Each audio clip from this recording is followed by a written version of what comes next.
Dexter, ilabas mo naman yung halaman para mahamugan. Yes, Manang.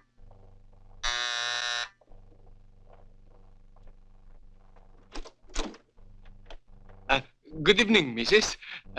Gusto ko sana makausap si Miss Navarro. Ako si Miss Navarro.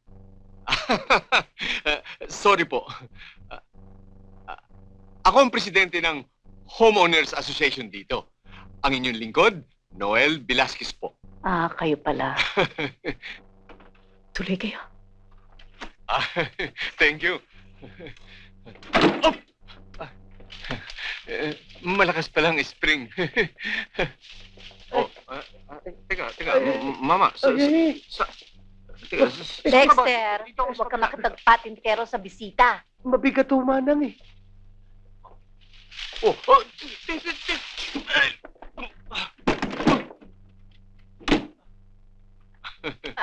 Maupo kayo. Matraffic din pala sa inyo. Thank you.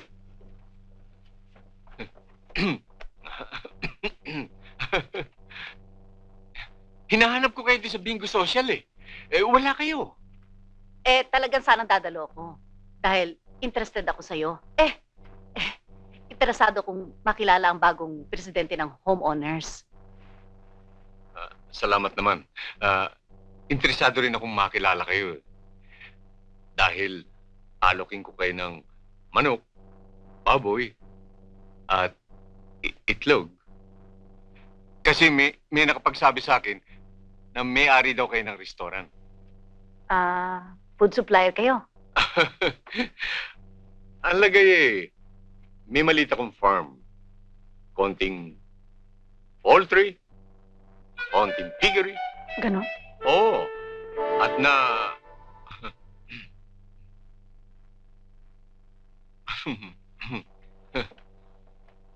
nabalitaan ko rin na crispy pata at pinaupuan manok ang specialty ninyo.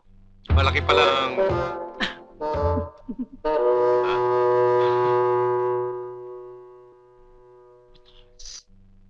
Putas. Malaki palang restaurant ninyo. Hindi ka ba nahihirapan?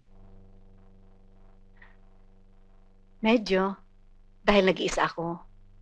Dalaga pa. Ang nakakatulong ko lang mag-manage isang pamangkin na dalaga. Nag-iisa rin ako na mamahala ng aming farm. Kasi nag-aaral pa yung aking anak. May maliit na tindahan naman yung aking ina. At byudo na ako. Byudo?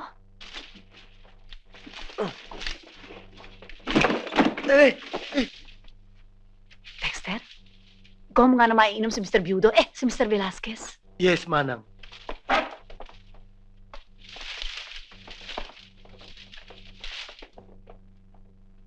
Traffic talaga.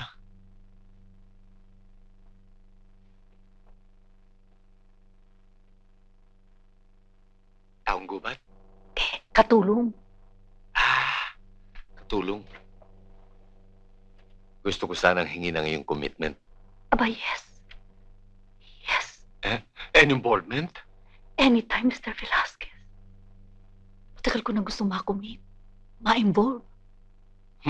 Kung gusto mo, Miss Navarro. Cecil na lang. Cecil. Kung gusto mo, Cecil, minsan isasama kita sa aming farm para makita mo naman kung ano inala ko sa'yo. Aba, gusto kita. Gusto kong makita, Mr. Velasquez. Noel na lang. Noel. Tansan? Sasabaw? At Abrilata. Kaya kailangan magkausap tayo, Miss Navarro. Pupunta ako ngayon din dyan. Hihintayin ko kayo.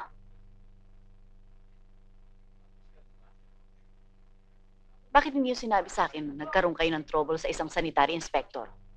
Kung pinasara niya ang restaurant na ito, Kasalanan ko po yun, Manang. Ako ho, may kasalanan. huwag na niyong pagtakpan ng babaeng ito. Nag-apologize naman po ako sa kanya, tita eh. Kung nalulun niya ang Tansan,